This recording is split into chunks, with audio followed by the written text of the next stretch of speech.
Friends, कैसे हैं आप लोग। मेरा नाम है राज और मैं आपका ई कॉमर्स एक्सपर्ट।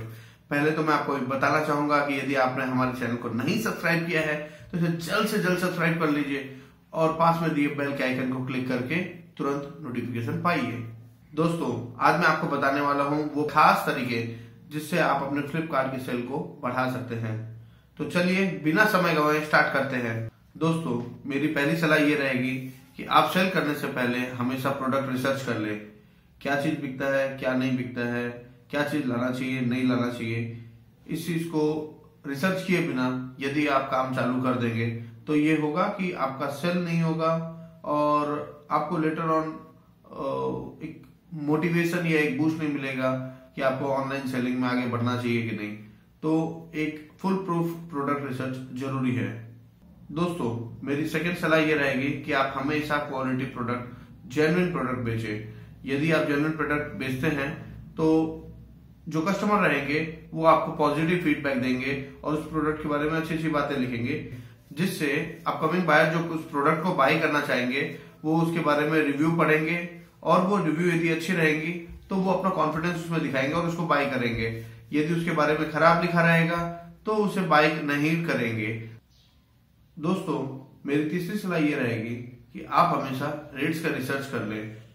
ऑलरेडी वैसे प्रोडक्ट जो आप लिस्ट करना चाहते हैं वो यदि लिस्टेड है तो वो क्या रेट्स में बेच रहे हैं। यदि आप उसे काफी ज्यादा रेट लगाएंगे तो डेफिनेटली आपका माल नहीं बिकेगा। इसीलिए कोशिश कीजिए कि रेट्स आपके कम्पिटिटिव रहने चाहिए ताकि जो बायर्स है वो आपके रेट्स को देख के तुरंत आपसे खरीद लें एंड देयर बाय आपका सेल बढ़े। सेल इंक्रीज करने के लिए गुड फोटोग्राफी का होना बहुत जरूरी है। यदि गुड प्रोडक्ट फोटोग्राफी नहीं होती है तो कस्टमर या तो कंफ्यूज हो जाएगा या फिर उसे सामान लो क्वालिटी का या सब स्टैंडर्ड लगेगा। तो ऐसा बिल्कुल नहीं होना चाहिए। आप हमेशा फोटो हाई क्वालिटी करें। यदि आप सीखना चाहते हैं कि हाई क्वालिटी प्रोडक्ट फोटोग्राफी कैसे होती है तो मैंने उसके बारे में एक ट्यूटोरियल बनाया है जिसका लिंक डिस्क्रिप्शन में दिया हुआ है। आप उसे देख लें और समझ लें कि गुड फोटोग्राफी कैसे होती है एंड उसी के अनुसार ही आप प्रोडक्ट लिस्ट करें। एक अच्छी प्रोडक्ट फोटोग्राफी तब होती है दोस्तों जब आप उस प्रोडक्ट के एक्चुअल फीचर्स को प्रॉपरली हाईलाइट कर सके। उसके लिए वर्ड्स लिखने की जरूरत नहीं है, इमेज इटसेल्फ ही सब कुछ बयां कर दे कि वो प्रोडक्ट क्या चीज के लिए बना हुआ है और उसका बेस्ट यूसेज क्या होगा। पांचवी सलाह ये रहेगी दोस्तों कि प्रोडक्ट फोटोग्राफी के साथ में आप उस प्रोडक्ट का प्रॉपर डिस्क्रिप्शन देवें, उसकी डिटेलिंग्स अच्छे से लिखें और वो जेन्युइन होनी चाहिए प्लस 100% ट्रू होनी चाहिए। उसका साइज क्या है, उसका कलर क्या है, उसमें मटेरियल क्या है, उसके स्टिचेस क्या है और उसमें पर्टिकुलर एक रिक्वायर्ड थिंग है या नहीं है, यदि है तो वो कितनी है, कैसे है। आप प्रॉपरली उसको इलस्ट्रेट करें। ड्यूरेबिलिटी क्या है, यदि वारंटी है तो फिर कितनी वारंटी है, मैन्युफैक्चरर वारंटी है या सर्विस वारंटी है। तो इस तरह यदि आप प्रोडक्ट के बारे में एक अच्छी डिटेलिंग लिख के देंगे और एक प्रॉपर डिस्क्रिप्शन बनाएंगे तो डेफिनेटली आपका सेल इंक्रीज होगा। मेरी नेक्स्ट एडवाइस ये रहेगी दोस्तों कि आप प्रोडक्ट रेगुलरली अपलोड करें। यदि आप काफी दिन तक अपने प्रोडक्ट्स को अपलोड नहीं करेंगे तो फिर आपकी विजिबिलिटी कम होती जाएगी। इवन इफ आपकी करंटली अच्छी सेल है भी तो भी आप धीरे धीरे नोटिस करते जाओगे कि वो धीरे धीरे करके कम होती जाएगी। तो हमेशा ये सलाह रहेगी कि आप रेगुलरली प्रोडक्ट अपलोड करें जिससे आपकी विजिबिलिटी रिफ्रेश होती जाए और आपकी सेल उसके कारण बढ़ती जाए। नेक्स्ट मेरी एडवाइस ये रहेगी कि आप अलग अलग वेरियस कैटेगरीज में अपने प्रोडक्ट लिस्ट करें।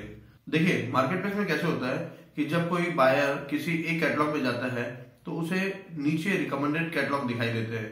ठीक है, अभी क्या है, आप यदि अपने प्रोडक्ट्स अलग अलग कैटेगरीज में आप लिस्ट करोगे तो अलग अलग कैटेगरीज में बायर यदि किसी दूसरे सेलर की आइटम्स देख रहा होगा तो उसे पॉसिबली रिकमेंडेड कैटलॉग्स या रिकमेंडेड प्रोडक्ट्स में आपके भी प्रोडक्ट्स दिखाई देंगे।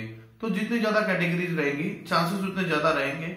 मेरी नेक्स्ट एडवाइस ये रहेगी कि फ्लिपकार्ट ने जो अभी नया सेलर परफॉर्मेंस इंडिकेटर निकाला है, बेस्ड ऑन दैट वो गोल्ड, सिल्वर या ब्रॉन्ज कैटेगरी में डिवाइड करता है।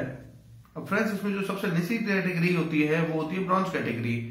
इसमें सभी जनरल सेलर्स होते हैं जिनकी हाई सेल नहीं होती है, जिनका परफॉर्मेंस ओवरऑल एवरेज रहता है और जैसे जैसे आप अपने परफॉर्मेंस को बढ़ाते रहते हैं, अपनी सेल को बढ़ाते रहते हैं, आपको सिल्वर या गोल्ड कैटेगरी में डाल दिया जाता है।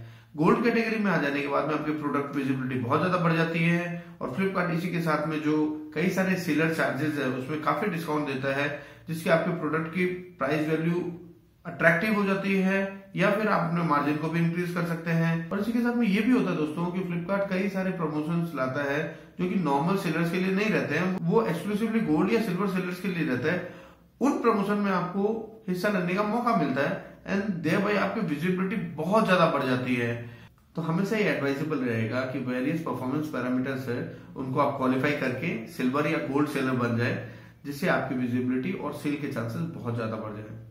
दोस्तों मेरी नेक्स्ट एडवाइस ये रहेगी कि आप अपने प्रोडक्ट्स को ज्यादा से ज्यादा देर तक विजिबल रखें। आउट ऑफ स्टॉक हो जाने की वजह से कई बार ये होता है कि आप अपने प्रोडक्ट्स को रोक देते हैं या बंद कर देते हैं और फिर भूल जाते हैं उसे इन स्टॉक करना। ऐसा कभी ना करें। इस चीज को लेके आप सचेत रहें और कोशिश करें कि जल्दी से जल्दी प्रोडक्ट आपके इन स्टॉक हो जाए। ज्यादा देर तक आउट ऑफ स्टॉक हो जाने की वजह से उनकी विजिबिलिटी कम हो जाएगी क्योंकि उनके ऊपर में क्लिक्स नहीं पड़ेंगे। तो यदि ज्यादा दिन तक क्लिक नहीं पड़ेंगे तो वो प्रोडक्ट आउट ऑफ सर्चेज चला जाएगा और ओवरऑल आपका सेल डाउन होता चला जाएगा, जिससे ये होगा कि आपकी ओवरऑल सेल परफॉर्मेंस वीक होती जाएगी। तो कोशिश करें कि यदि कोई कैटलॉग अच्छा परफॉर्म कर रहा है तो आउट ऑफ स्टॉक होने की वजह से उसकी विजिबिलिटी कम ना हो, ये आपकी सेल को बढ़ाने में हेल्पफुल रहेगा। सेल प्रमोशन के लिए एक इंपॉर्टेंट टूल और होता है जिसको पीएलए कहते हैं। आप पीएलए का यूज जरूर करें और इसको रेगुलर बेसिस पे करते रहें। इसमें आपको करना कैसे है मैं आपको बता देता हूँ। आपने 1000-2000 रुपए का कुछ भी पीएलए आपने अमाउंट लिया और उसको नंबर ऑफ डेज में आप डिवाइड कर दीजिए। लाइक आपने इक्वली डिस्ट्रीब्यूट कर दिया कि आपको पर डे 100 रुपीज या 200 रुपीज आपको पर डे खर्च करने हैं। तो आउट ऑफ 1000 रुपीज या 2000 रुपीज एवरी डे आपका 200 रुपए का प्रमोशन होता रहेगा और इस तरह से आप एक पेड बूस्ट देंगे अपने कैटलॉग को। ये हेल्पफुल करेगा उन कैटलॉग्स को जो एक्चुअली सही है, सही रेट पे है, आइटम भी सही है, बट समहाउ एक्सपोजर ना होने की वजह से ज्यादा बिक नहीं रहे हैं।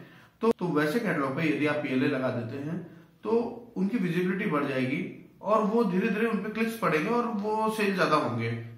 इस तरह से ओवरऑल आपकी सेल बढ़ने की चांसेस भी बढ़ जाएगी। मेरी नेक्स्ट इंपॉर्टेंट सलाह ये रहेगी कि आप फ्लिपकार्ट पैकेजिंग का यूज करें। मैं अपना एक ईमेल एक्सपीरियंस आपके साथ शेयर करना चाहता हूँ। जो भी टूल्स मैं आपको गाइड कर रहा हूँ, इन टूल्स की मदद से मैंने अपने सेल को काफी बढ़ाया था, लेकिन एक गलती मैंने कर दी थी, फ्लिपकार्ट का पैकेजिंग यूज नहीं किया था। उन्होंने कई सारे रिमाइंडर दिए थे कि आप फ्लिपकार्ट की पैकेजिंग यूज नहीं कर रहे हो एंड फाइनली वन डे उसने मेरे सेलर अकाउंट को 7 डेज के लिए सस्पेंड कर दिया था, जिससे मेरी ऑनगोइंग सेल फ्लिपकार्ट पे काफी हैम्पर हुई थी।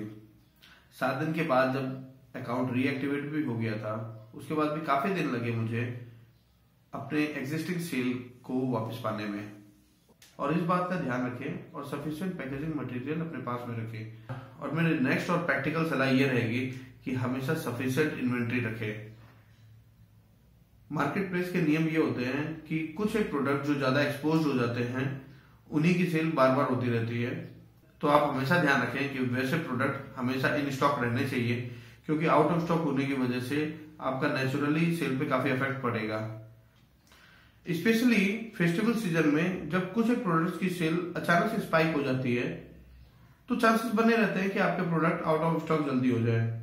उस समय आपको केयरफुल रहना पड़ेगा, कुछ प्रॉपर फोरकास्टिंग करनी पड़ेगी कि क्या टाइप के प्रोडक्ट्स आपके ज्यादा बिक सकते हैं और उनको सफिशिएंट और उनका एक सफिशिएंट प्रोविजन बना के आपको रखना पड़ेगा ताकि प्रोडक्ट आपके आउट ऑफ स्टॉक ना हो।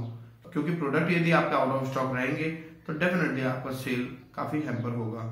दोस्तों यदि आपको ये ट्यूटोरियल पसंद आया है तो इसे लाइक करें और हाँ, यदि आपके मन में कुछ क्वेश्चन हो तो उसे कमेंट सेक्शन में जरूर पोस्ट करें। मैं कोशिश करूंगा कि जल्दी से जल्दी आपके क्वेश्चंस के आंसर दे सकूं। तो बस इस ट्यूटोरियल में इतना ही। चलिए मिलते हैं ऐसे ही किसी दूसरे ट्यूटोरियल में। तब तक के लिए वंदे मातरम, जय हिंद।